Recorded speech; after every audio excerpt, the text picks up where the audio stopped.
As soon as we headed off along the path, I was aware of a couple catching us up. Hello. Hi, Air, I wanted to speak before. I was not sure if I should. Could you show me how to do that, please? Turning around, I recognized the girl from the cubicle moments ago. Under good light, I could see she was absolutely beautiful.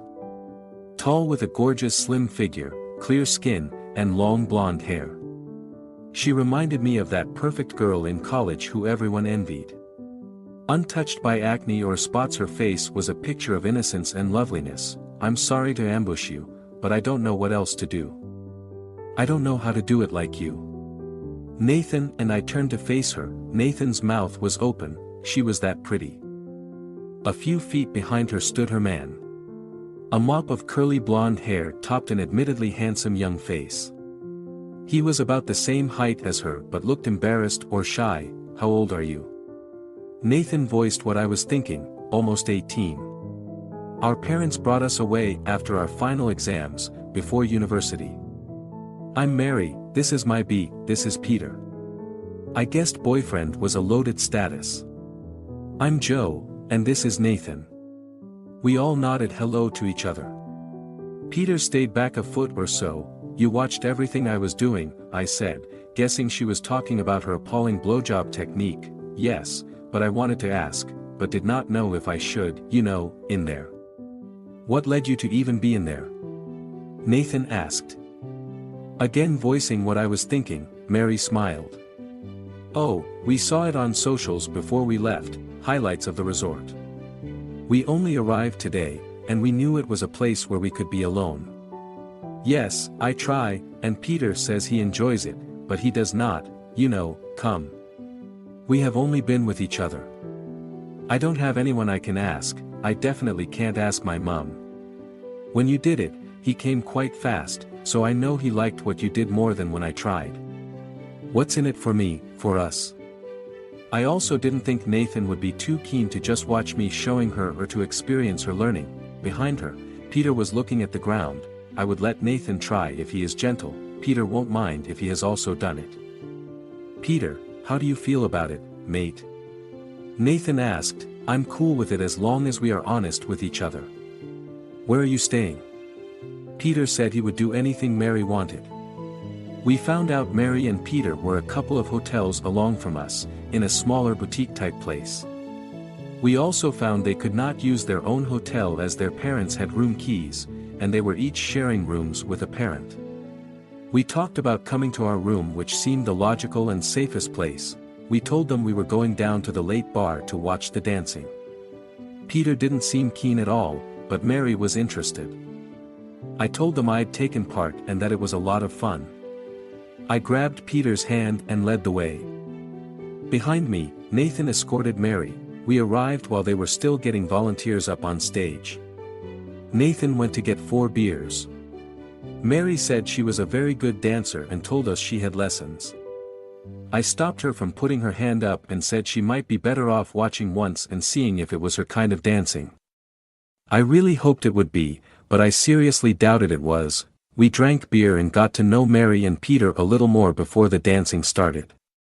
I was pretty sure one of the girls was the same one I had danced with, definitely a plant. The dancers were a mix of ages and sizes, and over the next 3/4 of an hour, we watched them whittle down to the final 3. Mary and Peter were totally focused on the stage. They had stopped talking to us. They became more drawn in as the dancing became raunchier. We were at the back of the crowd, and no one paid us any attention. I wanted to touch Mary too, but she was on the other side of him. I wished I had stood between them. We talked over breakfast and agreed we would see Mary and Peter. Nathan messaged Peter, something very bland, to meet up in the afternoon. He also said we would be around the pool. Our hotel pool was open to non-residents, so a good place to start. I was horny all day waiting to meet them. I didn't need a drink to find myself thinking very naughty things. Nathan and I agreed I would take Mary and Peter up to our room and show Mary what she wanted. Then Nathan should go with her and let her show him what she had learned. We didn't think all of us being in the room to start with would be a good idea. But we did want to make sure we got as much fun out of the arrangement as we could. We both half expected them to be a no-show, to chicken out. They arrived slightly early in shorts and t-shirts. We had reserved a group of loungers on the far side of the pool, away from too many ears. This side did not get the sun until mid-afternoon, which kept it empty for now. We told them what we proposed and they both seemed keen. I asked Mary if she had ever even asked Peter what he liked and they both shook their heads. We chatted and Nathan went and got a tray of coffee to share. Half an hour later, I led Mary and Peter through the lobby of the hotel and into the lifts. I opened the door to our room and was glad to see the maid had already been. I found out that Peter had never gone down on her, and that they had only recently started doing anything together. They both blamed their strict parents and quite a lonely upbringing. I asked if they were ready to learn and experience new things and they both nodded enthusiastically. I took hold of Mary's thumb and proceeded to imitate a wet a few seconds. Mary looked uncomfortable. Do you see what I mean? Did you feel what I was doing? I wanted her to feel what I was saying to do. I also said there was no point in starting on Peter until she knew what she was trying to do. And no point just watching me do it, she had already seen that the other night I said. Mary tried my finger again. You've got to really want this. Has no one ever talked about this with you before, not even a friend? Melanie said the geography teacher paid her to suck him off on a school trip recently. And what did she tell you? I wondered what myths had been perpetuated. She said she did it for about 20 minutes, and then he came. She said it was like a whole load of thick fish soup had been dumped in her mouth. She said it was disgusting. No, well, I only touched it with the tip of my tongue the other night, not really. Hold on, what have you tasted? Nothing really. I'd worried about not liking it or making me puke. This was going from bad to worse and I decided to push it and put her mind at rest in one go. I could see Peter staring at me. I'm going to try and show you a little of what you are trying to get. Why did you stop? Please don't stop. Okay, sit up again. Peter, after you come, how quickly are you ready to go again? The first time, pretty much straight away when I'm on my own. He grinned. It's time you started on the real thing. I guided her and every now and then would take over and show her small differences. Peter finally lay back again with his eyes closed, concentrating on the feelings. Okay, the best thing is to just swallow it. Mary hesitated a second or two and swallowed. She showed me her empty mouth. How was it? I asked. I can't believe it. It tastes sort of strange but not nasty. It is sort of thick but not. Thank you so much. I would never have been brave enough to do any of that. Peter started thanking me too. Seems like you two have learned a lot and had a great time. I guess it is time to repay the favor. They both looked at me eagerly. I urged Mary to go straight for it. She sped up and I could see she was really trying. I sat and enjoyed the view, proud of how quickly Mary had learned in the end. I looked at the bedside clock. We had been gone for nearly an hour and a half. Let's go and find Nathan. He will be wondering why we have been gone so long. Back downstairs we sat around in the sun for a while, Mary and Peter talking excitedly to each other. I had to warn them to keep the volume down as others might hear. I gave Nathan a rundown of what had gone on.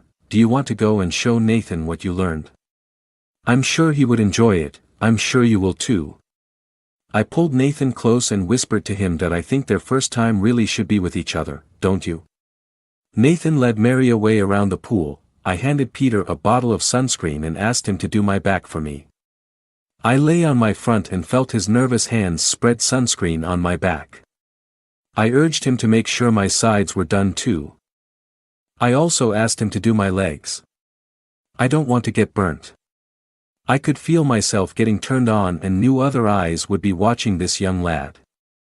Eyes that would know he was not my husband. I offered to apply sunscreen for Peter and he seemed to reluctantly agree. 20 minutes later Nathan and Mary reappeared. Nathan gave me a thumbs up as he approached. Mary was smiling widely. You taught her well, really well. Nathan settled onto a sunbed. He tastes different than Peter, sort of stronger, but I liked it. Mary was excited like a kid at Christmas. Nathan, you should sunscreen Mary before she burns. Now the sun has come around. I held the bottle out toward him. No, I'm okay. I did not bring my swimming costume, just my t-shirt and shorts. We should get back to our hotel soon. Our parents will wonder if we missed dinner. Mary was all smiles as she spoke. Peter sat up and pulled on his shirt, and both thanked us. They got ready to leave. I hope we can see you later on. We have enjoyed today a lot. Something Nathan had never managed. Welcome to Secret Story. After our evening out, we now lay in bed with none of our usual fooling around. A few hours ago, I had won a dance competition. After that, we experienced our first glory hole. Nathan had stopped the evening, and we came back to the hotel, barely talking. We lay on our backs, and I stared at the ceiling. I had gone over and over the evening in my mind. Nathan had urged and teased me to take part in the dancing competition, and he also encouraged me once it started. Nathan had taken me into the cubicles and must have known they had holes. Nathan also encouraged me when the other couple was there. I could not see what I had done to upset or unsettle him. Are you okay? I could not go to sleep with this playing on my mind. I'm so sorry, I really am. I didn't mean for it to go that far. I really am sorry. Can you forgive me? I had not heard Nathan like this before, and I tried to reassure him. I'm fine, honestly, I'm not upset. But I should have stopped it. It's my fault, all my fault. Nathan cut me off before I could explain how I felt. Nathan has always known that I get very flirty and daring when I've been drinking. He takes advantage of it when we are away or alone. I had always thought he just accepted that I would be the same when out without him. I had assumed he knew I would let someone have a feel or the odd lucky. I just always thought he knew and turned a blind eye, letting me have my fun. Lying in the dark, it dawned on me that he had no idea at all. I really enjoyed it. I thought I should get in and say it quickly and simply. Nathan was silent for a few seconds. I was so worried I had ruined everything. When that woman was pulling me towards her, I got scared I had let it go too far. That I had let the whole evening go too far. Could you not tell how much I was enjoying it? I wasn't sure. I suddenly worried you were just going along to please me. I thought she was just pretending. For a second she was, then she was doing it for real. When you led me into that cubicle, I would have done anything. Anything. Nathan took a few seconds to speak. I was so turned on watching you dance, watching all those people enjoying watching you. I wrapped my fingers around it and squeezed. Did you know there was such a big hole in the wall of the cubicle? Most seem to have holes, some big and some smaller. The last two had their doors shut before, so I guessed they might be more discreet for doing things in. I also hoped there would be a hole for someone to watch you. I did not want to upset Nathan, but I did want to do it again. How did you feel when that other couple came in? I was sure they wanted more from us. Both of them spoke, but I did not understand. So it seems you enjoyed it as much as me, I said. I did. I loved every minute of it. I wanted to do more but suddenly panicked you would be upset. To be honest, I have fantasized about stuff like that for a while. I just never knew how to tell you, how you would react. Now we know we both enjoyed it. I hope we get to do it again. Like you said when you got me to do the dancing. No one here knows us.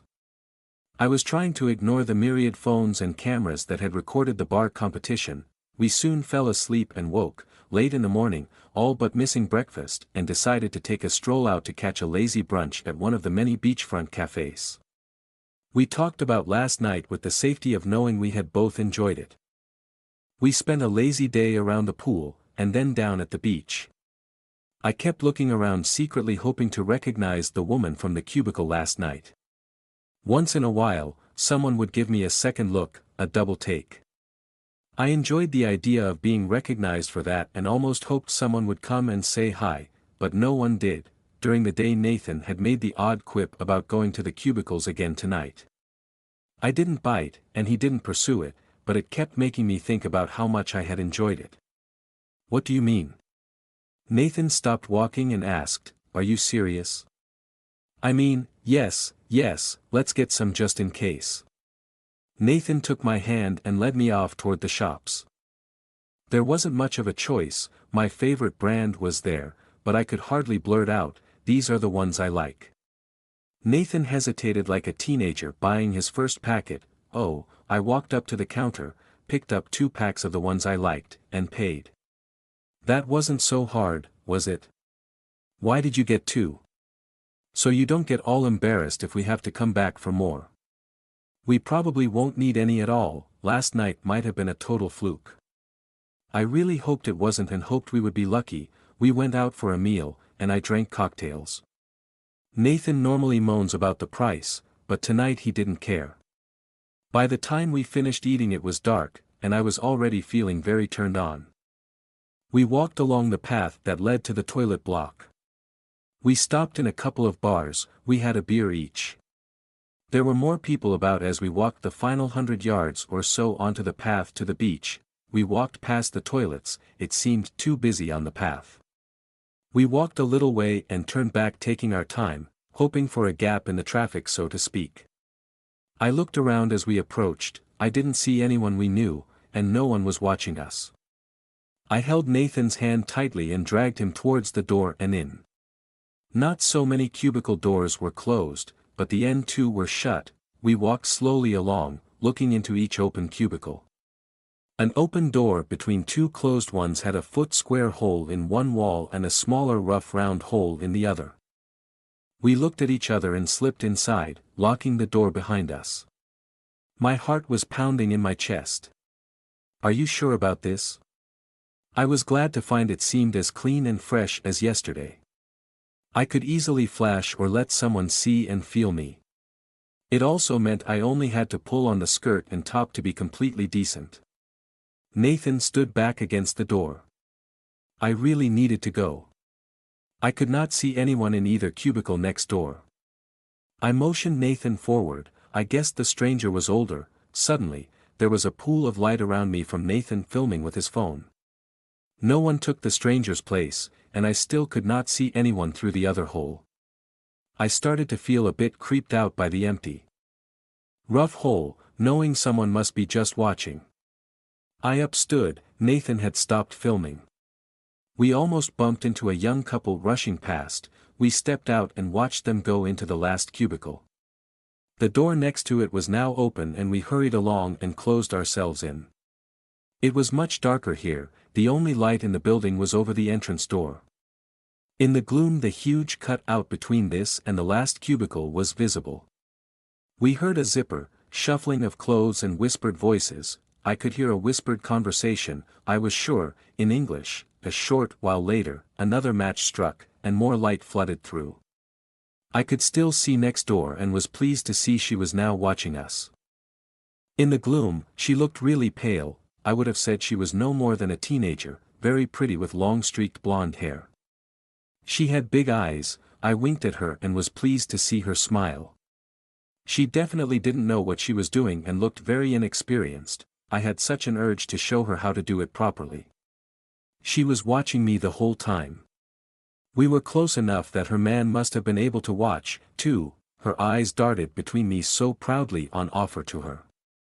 I started counting to 20, Nathan pulled back from the hole and asked me what was wrong. Nothing, I was really hoping for more from them. Nathan turned off the light on his phone, it was suddenly very dark. In the cubicle next door, I could hear whispered voices, an urgent discussion perhaps. Then the door creaked and I assumed they had fled the scene. We made sure we were decent and walked quickly outside. I noticed about half of the cubicles were closed now. Let's go to the late bar. I'd just like to watch and have some fun. I'm getting blue balls this evening, so be ready for a good seeing to when we are finally alone. As soon as we headed off along the path, I was aware of a couple catching us up. Hello. Hi, I wanted to say before. Could you show me how to do that, please? Turning around, I recognized the girl from the cubicle moments ago. Under good light, I could see she was absolutely beautiful. To be continued.